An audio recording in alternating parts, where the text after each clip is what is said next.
안녕하세요. 놀라운 논란의 미스터 논란입니다. 토트넘에서 활약하고 있는 손흥민 소식입니다. 손흥민 선수의 골 소식을 기다리고 계신 분들이 상당히 많을 걸로 예상이 됩니다. 저 역시 손흥민 선수가 이 득점왕 경쟁에서 순위 다툼을 하는 것 자체가 경이롭고, 손흥민 선수의 골 하나하나가 사실은 예술과도 같다고 생각이 드는데요. 공격수로서 가장 가치 있는 수치는 당연히 득점이라는 점에 대해서는 반박할 여지가 없으며, 사실 저번 경기 손흥민 선수의 활약에 비해서 득점이 없었다는 점이 더욱 아쉽게 느껴지기도 합니다. 하지만 손흥민 선수는 벌리전에서는 팀에게는 골보다도 중요한 도움을 2개나 올리면서 토트넘의 숨통을 튀게 해주는 결정적인 역할을 했습니다. 스카이 스포츠 역시 이번 시즌 손흥민의 엄청난 활약에 대해 조명하기도 했는데요.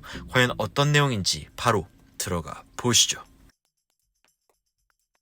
토트넘이 이번 시즌 유로파에서 순항을 하고 있는 상황입니다. 그리고 볼프스베르거라는 팀을 32강에서 만나게 된 것이 상당히 다행입니다.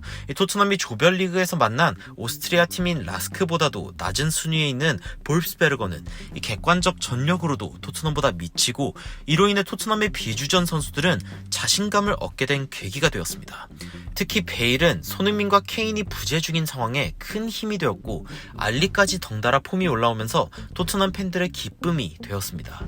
손흥민 선수는 뛰지 않았지만 득점을 기록한 알리를 껴안으며 함께 좋아한 장면이 한국 팬들에게도 큰 감동을 주기도 했습니다.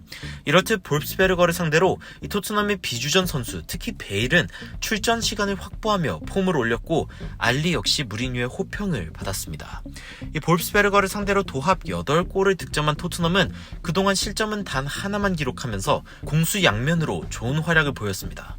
하지만 많은 이들은 토트넘이 비록 붙박이 주전들을 제외했지만 약팀을 상대했기 때문에 크게 이길 수 있다고 평가했습니다.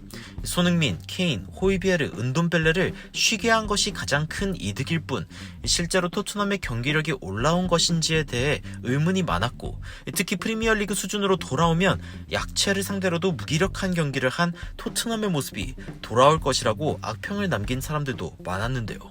하지만 막상 뚜껑을 열어보니 토트넘은 확실히 다른 모습이었습니다.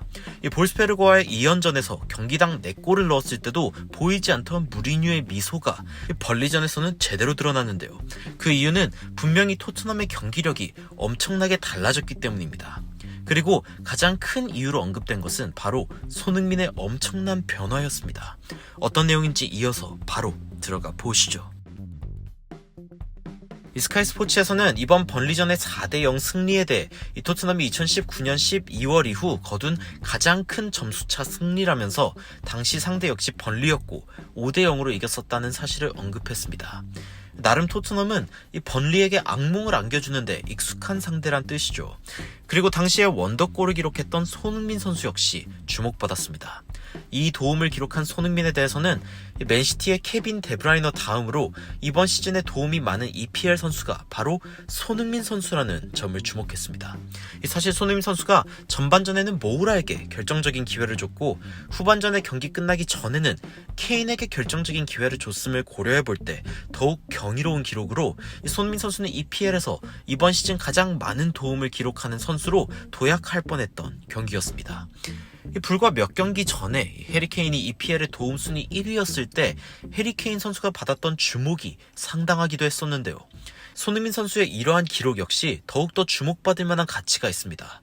손흥민 선수의 벌리전 기록을 살펴보면 손흥민 선수는 단 38번의 터치를 했지만 30개의 패스 중 26개가 성공적이었고 87%의 패스 성공률을 보였습니다.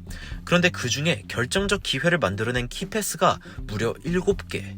이 손흥민 선수가 시도한 패스 중 20% 이상이 키패스란 뜻인데요. 이 손흥민 선수는 기회를 만들 뿐 아니라 상대방의 수비를 흔들어 놓는 롱패스 역시 좋은 모습을 보이며 시원한 공격 전개에 한몫을 했습니다. 이 방향 전환을 하며 손흥민 선수가 활용했던 롱패스는 3개 중 3개가 모두 정확하게 들어가는 엄청난 활약을 보였습니다. 이 스탯만 보면 이게 에릭센인가 손흥민 선수인가 싶은 스탯이며, 사실상 에릭센 선수도 좋은 경기에나 만들어낼 수 있는 기록이기도 합니다. 손흥민 선수는 이번 시즌 평균 43.3번의 터치를 한다는 점, 평균적으로 만들어내는 키 패스는 2개, 경기당 롱 패스는 0.7개로 1개 이하, 지금까지 만들어낸 좋은 기회는 총 10개라는 점을 감안할 때 저번 경기에만 좋은 기회를 3개 만든 손흥민 선수의 활약이 얼마나 손흥민의 이전 경기들과 다른 모습인지 느낄 수 있는 부분입니다. 이 평균 경기당 키패스가 2회인 손흥민이 7회의 키패스를 만들어냈다는 점, 그리고 경기장을 넓게 쓰는 롱패스를 보통 경기당 1개 이하로 시도하지만 이번엔 3개를 시도하며 다 성공했고 공격 방향의 빠른 전환도 이룬다는 점, 이 손흥민 선수가 유로파 경기에 휴식을 취하면서 분명히 뭔가가 달라졌음을 직감할 수 있는 분명한 통계 수치이기도 합니다.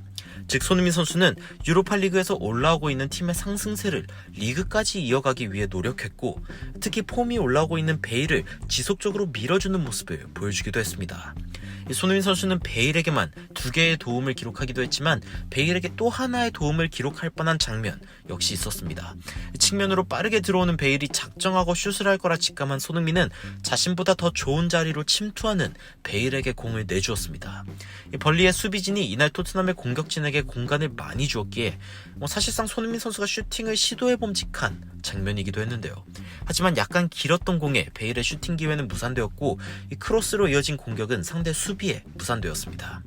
하지만 적당한 패스가 들어갔다면 이 폼이 오른 베일의 다이렉트 슈팅이 또 한 번 골망을 흔들었어도 이상하지 않은 장면이기도 합니다. 손흥민 선수는 이번 경기에 확실히 자신이 팀에 공헌할 수 있는 부분을 고민해온 모습이 또렷했으며 이는 경기장에 그대로 나타났습니다. 유로파의 상승세를 리그의 상승세로, 그리고 이번 경기의 상승세를 연승이라는 상승세로 잇고 싶어하는 무리뉴 감독의 미소가 번질 수밖에 없는 이유가 바로 이 손흥민 선수의 활약과 절대 무관하지 않은 이유입니다. 토트넘은 풀럼, 팰리스, 아스날 등을 상대로 연승의 기회가 놓여있으며 겨울에 아쉬웠던 경기 결과들을 만회할 수 있는 시간이 있습니다.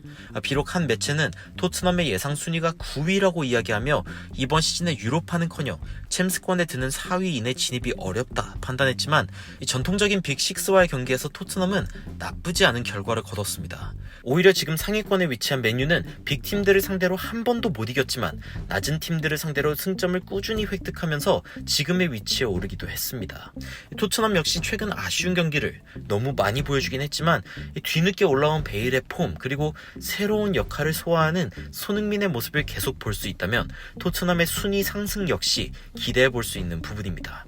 실제로 벌리전을 본 해외 전문가들은 상위 4팀에 재진입을 할 수 있을지 저울질을 하는 모습을 보이기도 했는데요. 손흥민 선수가 위협적인 패스까지 할 수 있는 이러한 상황은 손흥민을 상대하는 수비 입장에서 더 많은 골칫거리를 안겨주게 될 것이며 손흥민 선수 역시 더 많은 골을 넣을 수 있는 기회로 이어질 수도 있습니다. 과연 손흥민 선수 그리고 토트넘은 이번 시즌의 마무리를 어떻게 만들어갈지 응원하는 마음으로 지켜보도록 하겠습니다.